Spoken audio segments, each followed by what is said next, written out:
میلاد کیا ہے؟ میلاد ولادت سے نکلا ہے۔ ولادت اور میلاد کا معنی ہوتا ہے دنیا میں تشریف لانا، پیدا ہونا۔ میرے دوستو، رسالت مآب علیہ السلام اس دھرتی پر تشریف لائے ہیں۔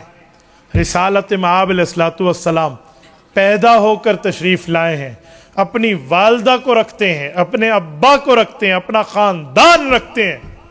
تو یہ بات سب سے پہلے مدلل مبرہن ہونی چاہیے کہ رسول اللہ صلی اللہ علیہ وسلم انسانوں میں سے تشریف لائے۔ سنیں، میں انسان عام نہیں، اعلیٰ درجے کا انسان کہہ رہا ہوں۔ ایک ہوتے ہیں عام انسان، اس سے گناہ ہوتا ہے، خطائیں ہوتی ہیں، نافرمانیاں ہوتی ہیں۔ رسول اللہ عام نہیں، اہم انسان ہے۔ اس گلاس میں کیا ہے؟ اگر میں اس پانی کو نالی میں بہا دوں، مجھے کوئی کہے گا تو کافر ہو گیا، گستاخ ہے؟ نہیں۔ اور اسی گلاس میں آب زمزم رکھ کے میں نالی تو دور رہا، ایسے ہی نیچے گرا دوں، فتویٰ لگے گا نہیں لگے گا؟ سارے کہیں گے تجھے شرم اور حیا نہیں آتی؟ کتنے انبیاء کا اس پانی سے تعلق ہے؟ تو پانی تو یہ بھی ہے، پانی تو وہ بھی ہے۔ بھئی یہ پانی ہے، وہ اعلیٰ درجے کا پانی ہے، نہیں سمجھے؟ ایک وہ جگہ ہے جس پہ آپ اور ہم جوتیاں اتارتے ہیں، پتھر ہے، اور ایک یہ جگہ ہے جہاں ہم سجدہ کرتے ہیں، اور ایک وہ پتھر ہے جسے حجر اسود کہہ کے ہم بوسہ دیتے ہیں۔ یہ ان تینوں پتھروں کا ایک رتبہ ہے؟ بولیے، کل کوئی کہے وہ بھی پتھر ہے جوتی اتاریے، وہ بھی پتھر ہے جوتی اتار دو، آپ کریں گے؟ اسے تو مدنی کریم نے بوسہ دیا ہے۔ حضرت عمر رضی اللہ عنہ پتھر کے سامنے اور کہا وہ پتھر نہ تو فائدہ دے سکتا ہے نقصان دے سکتا ہے، میں تیرا بوسہ اس لیے لیتا ہوں کہ تیرا بوسہ مدنی محمد مصطفیٰ نے لیا۔ وہ بھی حجر اسود ہے، کالا پتھر ہے، سفید بھی نہیں ہے، اس وقت کالے کو چوم رہے ہیں ہم لوگ۔ تو اس پتھر میں اعلیٰ درجے کا پتھر ہونا، اور اس پتھر کی تو کوئی ویلیو ہی نہیں ہے جہاں پر جوتی اتاری جاتی ہے۔ تو بھائیو، ایسے انسان اور عام انسان اور اعلیٰ درجے کے انسان میں فرق ہے۔ انسان اور عام انسان تو وہ ہے غلطی، گناہ، خطا ہو جائے، نبی وہ اعلیٰ درجے کا انسان ہے۔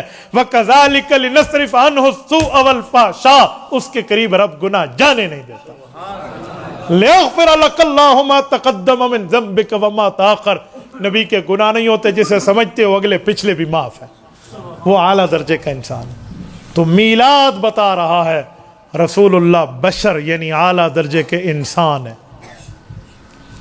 حضور پاک علیہ السلام کے والد کا نام حضرت عبداللہ ہے، حضور کی والدہ کا نام اماں آمنہ ہے، اللہ کے رسول کے دادے کا نام شیبۃ الحمد عبد المطلب ہے، رسول اللہ کی دادی جان کا نام فاطمہ بنت عمر بن عائز ہے، رسول اللہ کی اماں کا نام حضرت آمنہ ہے، حضور کے نانے کا نام حضرت وہب ہے، رسول اللہ کی نانی کا نام حضرت برہ ہے، رسول اللہ کے 9 چچے ہیں، آپ علیہ الصلوۃ والسلام کے 9 چچوں میں 2 چچا صحابی ہیں، ایک کا نام حضرت عباس ہے، ایک کا نام حضرت حمزہ ہے۔